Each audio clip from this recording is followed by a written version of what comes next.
నమస్కారం వ్యూవర్స్. మన తెలుగు సంస్కృతిలో నిక్షిప్తమై ఉన్న ఆచార వ్యవహారాల ప్రాముఖ్యతను, అవి కాలంతో పాటు ఎలా పరిణామం చెందాయి మరియు భవిష్యత్ తరాలకు అవి ఎందుకు అవసరం అనే విషయం తెలుసుకుందాం. తెలుగు ఆచారాలు కేవలం పాతకాలపు పద్ధతులు కావు. అవి మన జీవితానికి జ్ఞానాన్ని, మానసిక బలాన్ని, కుటుంబ బంధాన్ని మరియు స్పష్టమైన గుర్తింపును అందించే ఒక అద్భుతమైన వారసత్వం. సకల సంపదలకు నిలయం, సకల కళలకు ఆటపట్టు మన తెలుగు నేల.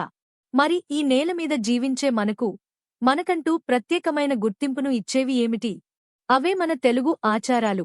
తరతరాలుగా వస్తున్న ఈ కట్టుబాట్లు కేవలం పాతకాలపు పద్ధతులేనా, లేక మన జీవితాలకు మార్గదర్శకాలా? మన తెలుగు ఆచారాలు కేవలం కళ్లకు కనిపించే సంప్రదాయాలు కావు. ప్రతి ఆచారం వెనుక ఒక గొప్ప అర్థం ఉంది. ఇంట్లో ప్రతిరోజు దీపం వెలిగించడం కేవలం కాంతిని ఇవ్వదు. అది మనలోని అజ్ఞాన చీకటిని తొలగించి జ్ఞానాన్ని ప్రసాదిస్తుంది. వాకిలి ముందు వేసే ముగ్గులు ఇంటికి అందాన్ని మాత్రమే కాదు, పవిత్రతను, శుభాన్ని కూడా తీసుకొస్తాయి.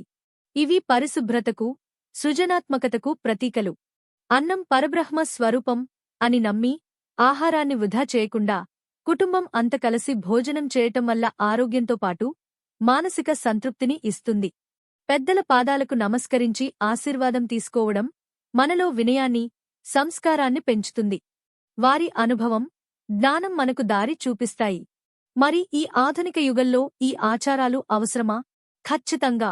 పండుగలు కుటుంబ బంధాలను పటిష్టం చేస్తాయి, దూరమైన వారిని దగ్గర చేస్తాయి. ప్రతిరోజూ తులసి పూజ చేయడం వల్ల పర్యావరణ పరిరక్షణతో పాటు ఆరోగ్య ప్రయోజనాలను కూడా పొందవచ్చు. అతిథి మర్యాద చేయటం ద్వారా మనుషుల మధ్య సంబంధాలను పెంచుతుంది, దాతృత్వాన్ని నేర్పుతుంది. ఈ ఆచారాలు మన ఒత్తిడిని తగ్గించి మనస్కి ప్రశాంతతను ఇస్తాయి. మన రోజువారీ జీవితంలో క్రమశిక్షణను, సానుకూల దృక్పథాన్ని అలవర్చుకోవడానికి సహాయపడతాయి. మన తెలుగు ఆచారాలు కేవలం గతానికి సంబంధించినవి కావు. అవి వర్తమానానికి వెలుగును, భవిష్యత్ తరాలకు మార్గాన్ని చూపిస్తాయి. మనకు ఒక బలమైన గుర్తింపును, సంస్కృతిని అందిస్తాయి. వీటిని అర్థం చేసుకుందాం, పాటిద్దాం.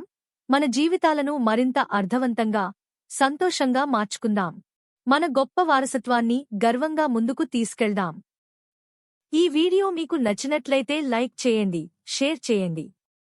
ఇలాంటి మరిన్ని వీడియోల కోసం మా ఛానల్ని సబ్స్క్రైబ్ చేసుకోండి. ఈ వీడియో చూసినందుకు ధన్యవాదాలు.